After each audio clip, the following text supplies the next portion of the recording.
इस बीच अमरीश बलिगा हमारे जुड़े हैं बातचीत करने के लिए। अमरीश नमस्कार, कार्यक्रम में स्वागत है आपका। अमरीश, अभी क्लाइंट्स को आप लोगों ने क्या राय दी है? जो ये कल जिस तरीके की अनवाइंडिंग हुई है, और इनफैक्ट जैसे कि अमित और हम बात भी करते थे पहले कि एफआईएस की तरफ से थोड़ी सी एक्स्ट्रा हेजिंग हुई है और अपने पोर्टफोलियो को उन्होंने बहुत, अगर आप देखें, स्ट्रॉन्ग क्वेश्चन प्रोवाइड कर दिया है। और अगर कोई बहुत स्पष्ट नीतियों में अगर आप देखें उनको स्पष्टता नज़र नहीं आती तो शायद वो अपने पोर्टफोलियो से सामान जो है वो बेचना शुरू करेंगे, जिसका एक उदाहरण हमने कल देखा था। जैसे मिहिर और बात कर रहे थे, HDFC को देखा जो जिस तरीके से वो टूटा, फिर एशियन पेंट्स जिस तरीके से टूटा। आपकी राय क्या है इस घटनाक्रम को और इस माहौल को आप कैसे देखते हैं? इनफैक्ट लोग काफ़ी कॉशियस है and at the same time I think there is a complete loss of confidence in the market. So we are not seeing fresh investment at this point of time. और जिस हिसाब से चल रहा है, I will not be surprised if we see lower levels. Although for today I think we could see a bounce back after this sort of a crack which we have seen yesterday, because after the appointment of Raghuram Rajan, we are seeing that the rupee is also appreciated to a certain extent, and because of which we could see the market bounce back. पर मुझे लगता नहीं that this will continue for too long, because clearly, like I said, since there is lack of confidence, I don't see people again coming back and investing in a hurry. So unless that happens, you really can't sustain the markets at higher levels. So after this bounce back again, I think you'll again see the market starting to drift. चलिए, हमारे साथ अब Asit Mehta security से mister Subramaniam भी जुड़े हैं, उनसे बात करते हैं। सुब्रमण्यम, मॉर्निंग टू यू, शुक्रिया इस बातचीत में शामिल होने के लिए। आज एक पुल बैक तो है, SGX निफ्टी हरे निशान में है, आधे % ऊपर 5590 का लेवल है। इनफैक्ट ये एक्सपेक्टेशन है मार्केट की कि अगर 5590 5600 के ऊपर निफ्टी निकल जाता है तो एटलीस्ट एक आज के लिए कम से कम अच्छा बुलिश ट्रेंड देखने को मिल सकता है। आप मानते हैं इस बात को? To be frank Mir, I think कल जो 5650 तोड़ा, उसी से मैं थोड़ा सरप्राइज हो गया था। और कल अगर आप अगस्त सीरीज के अगर आप जस्ट एक डेरिवेटिव इंडिकेटर देखें, कल पहली बार हमने भारी भरकम शॉर्ट बिल्डअप देखी है, क्योंकि कल आई थिंक माहौल पे ऐसी होगी कि यहाँ पर जहाँ पर रुपये में इतनी वीकनेस आ गई थी और शाम को चलते ऑफकोर्स उसमें जो सरप्राइज अनाउंसमेंट आ गया था RBI गवर्नर की, उसके चलते हमने एक पुल बैक देखी है मतलब रुपये में। तो ऑब्वियसली इंडिकेशंस ऐसी है कि 25 पॉइंट जो ऊपर जो इनिशियल इंडिकेशंस है, मैं भी यही मानता हूँ कि शायद यहाँ से अगर पुल बैक आती है तो शायद एक बार 5650 5700 तक एक बार आनी चाहिए लेवल्स, क्योंकि I think even banking sectors में हमने काफ़ी शॉर्ट बिल्डअप देखे हैं और इस लेवल से मुझे लग रहा है कि शायद यहाँ पर बाइंग करने में शायद ज़्यादा फायदा है। और कल अगर आप FI का भी आंकड़ा कल देखें, कैश भी इन्होंने बाइंग करके चली, भले उनका ऑप्शंस में उनका एक्टिविटी काफ़ी ज़बरदस्त है, उन्होंने पुट ऑप्शंस में काफ़ी हद तक 5700 का पुट ऑप्शंस में काफ़ी खरीदारी वगैरह की है, लेकिन आई थिंक कैश बाइंग में फायदा हो सकता है। शायद इस लेवल पे बहुत भारी भरकम सेलिंग ना करे तो that will be a better strategy. चलिए, छोटे से ब्रेक का वक्त है, करीब 20 से 22 अंक अगर आप देखें तो ऊपर निफ्टी खुल सकता है, इसके पूरे अगर आप देखें चांसेस बन रहे हैं। एक छोटे से ब्रेक का वक्त है, ब्रेक के बाद जब लौटेंगे तो बात करेंगे फॉरेक्स मार्केट की, रुपया कैसे खुलेगा और साथ ही साथ इंडिकेटर ट्रिक्स। आप देख रहे हैं शेयर लाइव।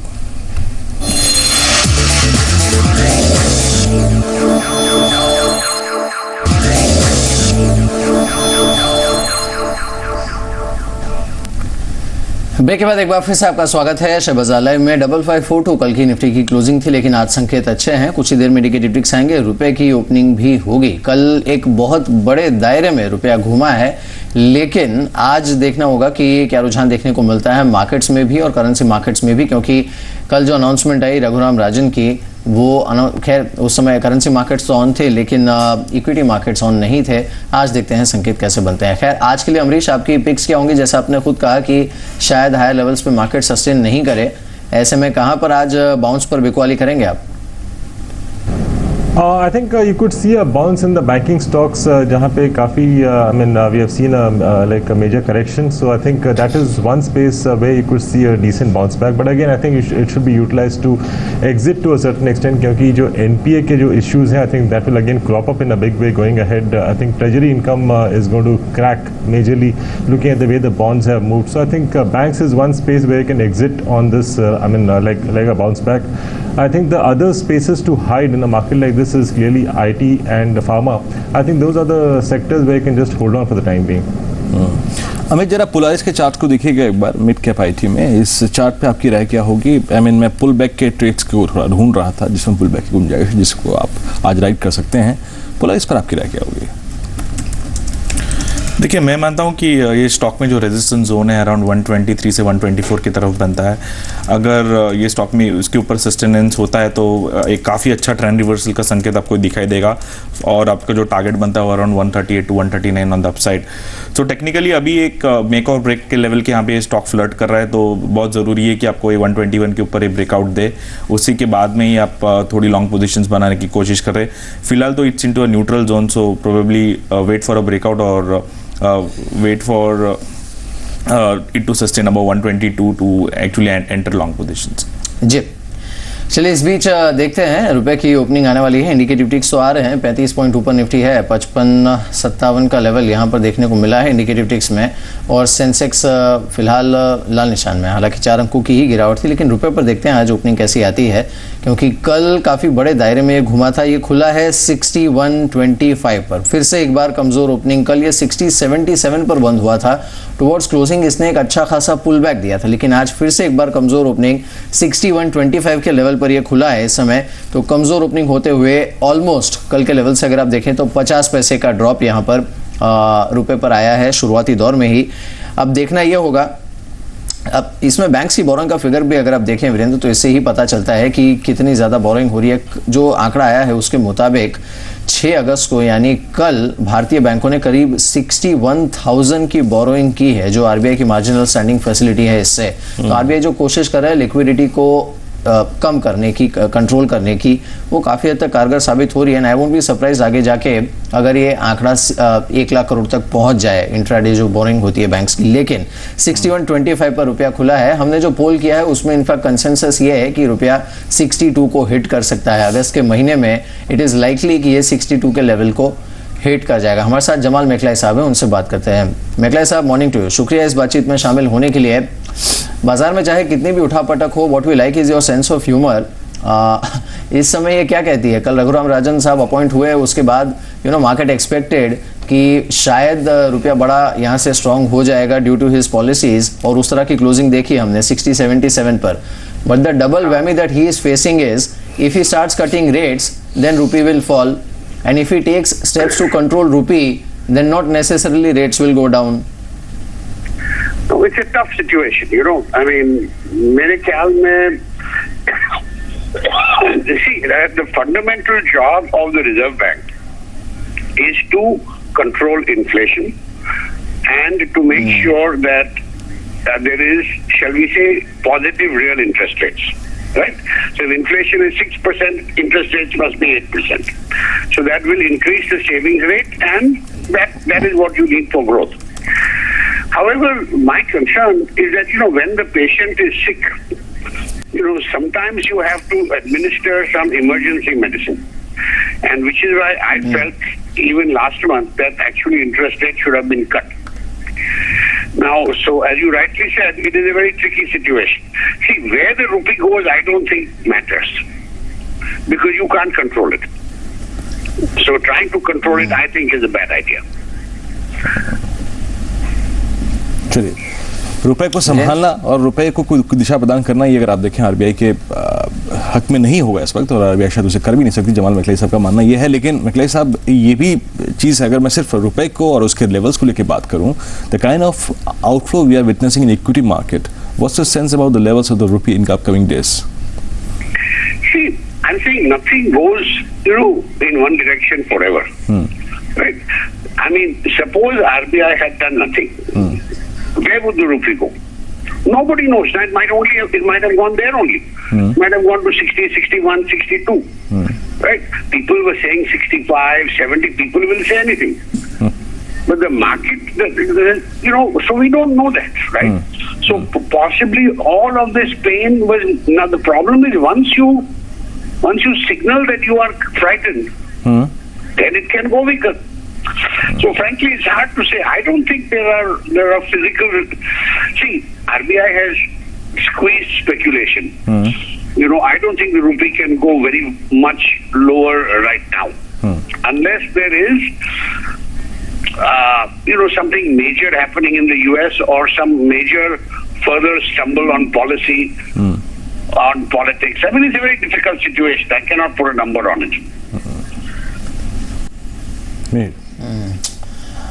ऑलराइट, चलिए मिस्टर मैकलाय, शुक्रिया इस बातचीत में शामिल होने के लिए। Always pleasure having you on the show. बहुत बहुत शुक्रिया एक बार फिर से। 6113 के आसपास फिलहाल रुपया ट्रेड करते हुए, और इंडिकेटिव टिक्स में अगर हम देखें जिस तरह के संकेत बने हुए हैं फिलहाल, सबसे बड़ा सवाल यही है कि यह पुल बैक कितना सस्टेन करेगा। Subramaniam, you know the problem is in the broader market. So mid cap में जिस तरह से हमने क्रैकडाउन होते देखा है, जिस तरह से आउट ऑफ शेप हैमरिंग हो रही है कुछ स्टॉक्स की मिड कैप्स में, आपने कोई स्टॉक्स आइडेंटिफाई किया है यहाँ पर जहां पर अभी शॉर्टिंग की अच्छी अपॉर्चुनिटी हो?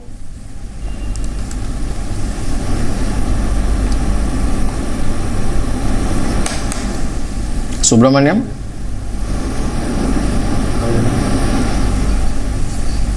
शायद उन तक आवाज नहीं पहुंची, but Amit, do you have any shorting list at this point mid cap में?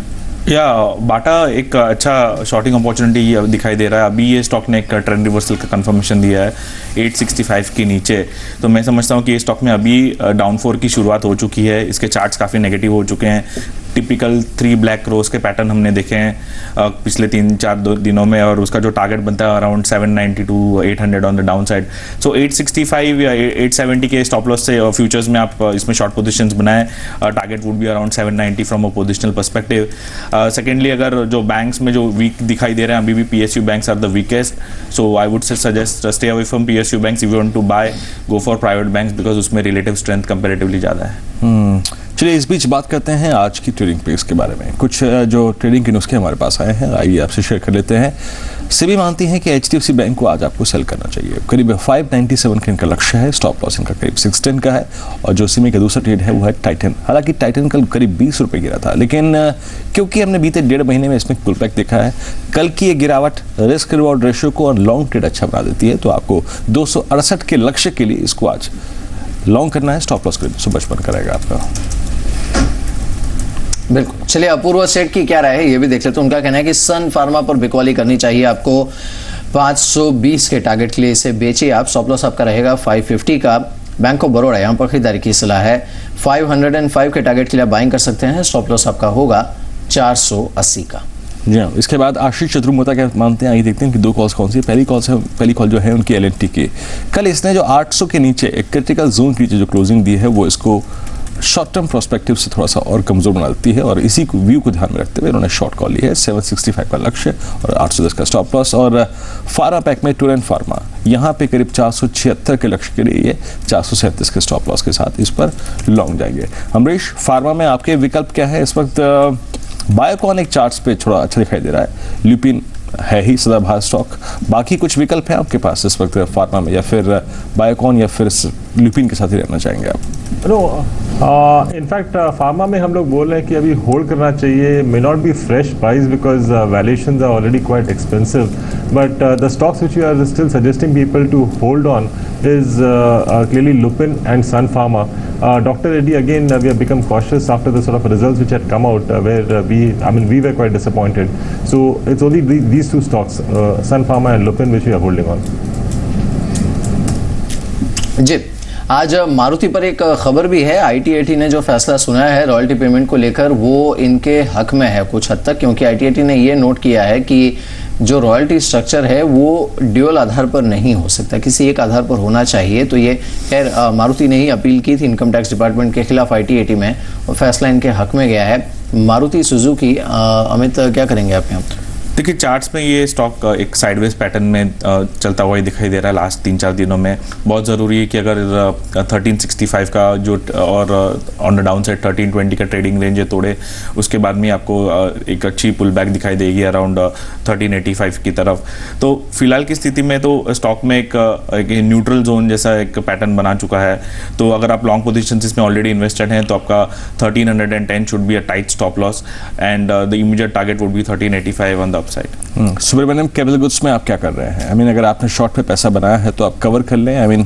The kind of calls we are witnessing this morning, और L&T and BHEL, आप इससे सहमत हैं? अभी कितना डाउनसाइड बाकी है इनमें?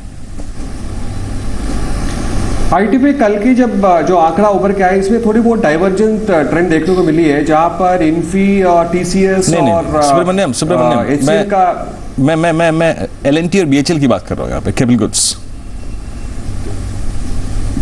कौन सी? कैपिटल गुड्स की बात कर रहा हूँ, BHEL, L&T, इन पर कल भी काफ़ी बड़ी गिरावट थी, अभी आपकी राय क्या है? आज भी काफ़ी सारे डाउनसाइड टारगेट्स दिए गए हैं, BHEL पे 105, 104, L&T पे करीब 765, इन पर राय क्या है आपकी?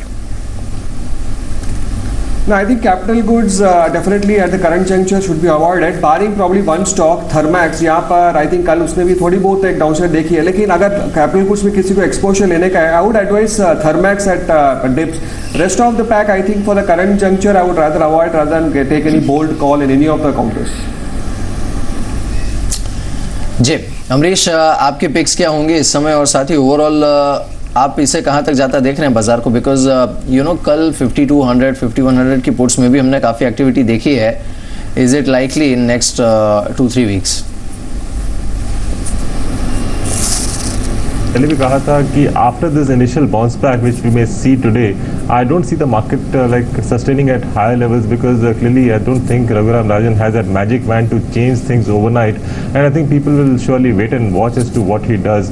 So till then, because of the lack of confidence which is there in the markets overall, we'll see the markets drifting, and I think 5200 levels should be possible, I think, over the next couple of weeks.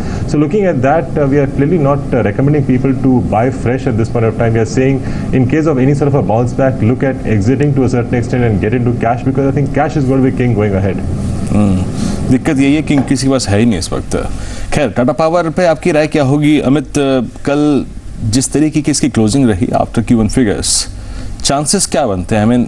मैं अगर इस बात को सोच के चलूँ कि कल साहब बहुत टूट गया, अब नहीं टूटेगा, तो इससे पहले 2 महीने पहले हमने देखी है चीज़ें, जो टूट रहा है वही टूट रहा है.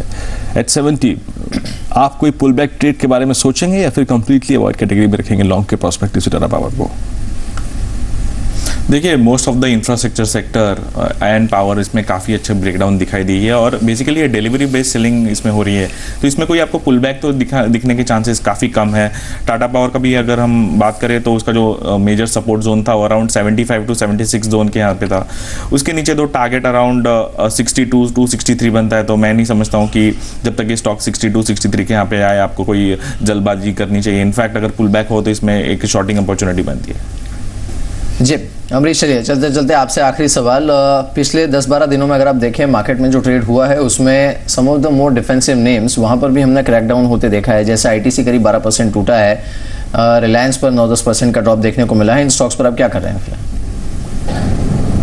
I think Reliance is one stock which one can possibly hold on because clearly looking at the way the gas prices are going to move going ahead, I think that's one space where I don't see too much of a downside. But as far as FMCG is concerned, मैंने पहले भी कहा था कि I mean like the valuations are expensive, and looking at the way the economy is going, clearly discretionary spends are going to come down, और discretionary spends में ही उनका जो like margin काफ़ी बनता है discretionary spends पे, and if that goes down, clearly you'll have margin pressure, which actually makes these FMCG stocks look extremely expensive.